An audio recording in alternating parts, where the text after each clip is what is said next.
ఉపాధ్యాయుల capacity building ప్రోగ్రాంలో కరీంనగర్ జిల్లా విద్యాశాఖ అధికారి జనార్దన్ రావు సంబంధం లేని వ్యాఖ్యలు ఉద్వేగానికి దూరం చేశాయి. ప్రభుత్వ పాఠశాలల్లో విద్యార్థుల సంఖ్య పెంచేందుకు చర్యలు తీసుకోవాలని, ఉపాధ్యాయులు అంకిత భావంతో పనిచేయాలని, హితబోధ చేయాల్సిన విద్యాశాఖ అధికారి వంట చేయటం తెలుసుకోవాలని, వంట తెలియకుంటే భార్య లేచిపోతుందనే వ్యంగ్యాస్త్రాలు తాను 2 సంసారాలు చేస్తున్నట్లు చేసిన ప్రస్తావన మహిళా టీచర్లలో ఆగ్రహం తెప్పించింది.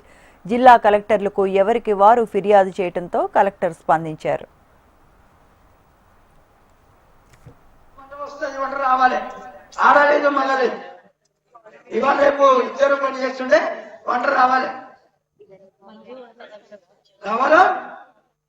రావాల్సిందే,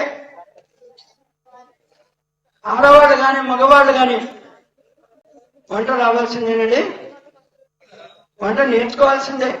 రేపు పొద్దున భవిష్యత్తులో మీ పిల్లలందరికీ చెప్పండి, ముఖ్యంగా అబ్బాయిలే చెప్పండి, వంట రాకపోతే మీ ఆవిడ ఉండదురా బాబు లేచిపోద్దని. అంటే ఇవాళ రేపు ఇద్దరు ఉద్యోగస్తులు బాధ్యత షేర్ చేసుకోవాలండి. వంట రావాల్సిందే. వంట వచ్చినా చూడండి, మన ఇళ్లలో వంట వచ్చినా ఒకసారి వంట చెడిపోద్దండి.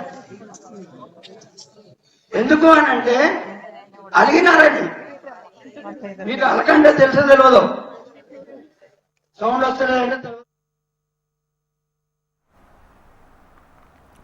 జిల్లా విద్యాశాఖ అధికారి జనార్దన్ రావు వెటకారపు మాటలు బాధ్యతారహితంగా ఉన్నాయని గుర్తించిన కలెక్టర్ పమేల సత్పత్తి క్రమశిక్షణ చర్యలు చేపట్టారు. డీఈఓ జనార్దన్ రావును తక్షణమే సరెండర్ చేస్తూ ఆదేశాలు జారీ చేశారు.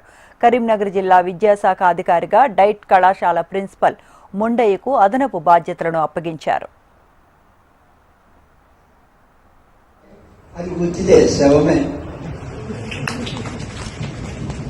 కాబట్టి నేను సోల్తో మాట్లాడుకోవాలనుకుని నేను పరిగెత్తుకుంటే ఇక్కడికి వచ్చిన టైం ఏమో 5 అయిపోయింది అనుకుంటూనే వచ్చేటప్పటికి నా అదృష్టం మీ అదృష్టం ఇద్దరు ఉన్నారు.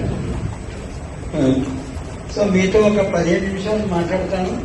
దాదాపుగా 15 నిమిషాలు, అంతకంటే ఎక్కువ మాట్లాడాలి. నేను కూడా కరీంనగర్ పోవాలి. 2 సంవత్సరాలు ఉన్నాయి నాకు. 1 సంవత్సరం ఈదడమే జీవితం కష్టమవుతుంది, కానీ 2 సంవత్సరాలు ఈదాలంటే ఎంత కష్టమో అంటే మళ్ళీ 2 సంవత్సరాలు చేసుకుని అనుభవించిన వాళ్ళకే తెలుస్తుంది.